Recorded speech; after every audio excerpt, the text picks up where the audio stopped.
I'm Douglas Atkinson. I'm a research fellow at London College of Fashion, and I've been teaching this week on the E4FT intensive workshop on designing wearables. Why do we need to implement technology close to the body? Why do I need these things to move or wires? But I think I've seen so many examples this week which are quite relevant and more relatable. So the main thing I go through with students is actually forget about the technology, focus on the idea. The idea is often the most important part of the project. You don't want to start with technology. Technology, first of all, limits your imagination, and also it makes the project gimmicky rather than useful. After understanding the concept, the second part is basically break down the project into small sizes. Understand what data you want to read, you want to understand from the environment, and what's the action you want to happen. I think the most important thing is probably to, demystify what tech is. So to try and make it a bit more tangible and less scary, because it can appear quite complex. It's got a lot of sort of maths and physics behind it, so to tease out all of these things. Quite often with a perception of tech, students coming to wearables don't tend to think about how it's going to be used. They think more about literally the showmanship of it. And quite often when you're wearing something, it is about how you interact with it. It's about what your body does in relation to the technology.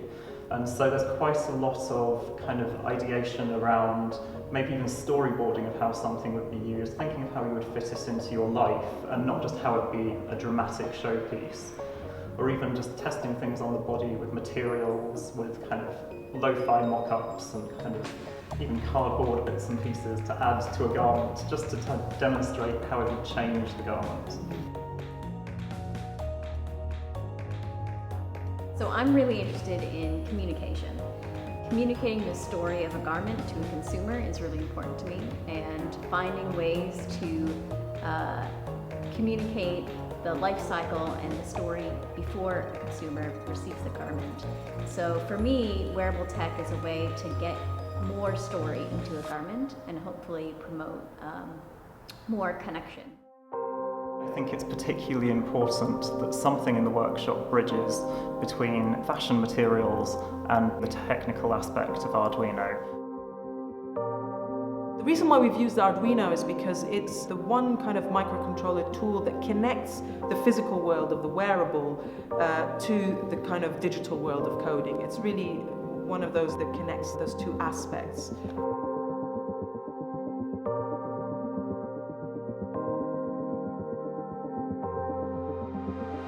My name is Fredrik Thor and I work for the Swedish Fashion Council.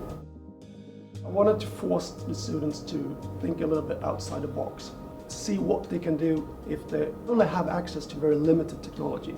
In this case, an NFC tag with an ID. You can create rental services, you can create gamification, there's a lot of things that you can create. So what we've been looking into is what can you create despite the limitations of the technology, where you can find new revenue streams. So it was not only looking for the product itself, but all the service and all the community you can create around the product. So if you tap once, then you will turn it on. And then the sensor back here, so everyone has seen it in the form of the hand. And it's where you tag someone. And the lights will go red, and then you know you're it.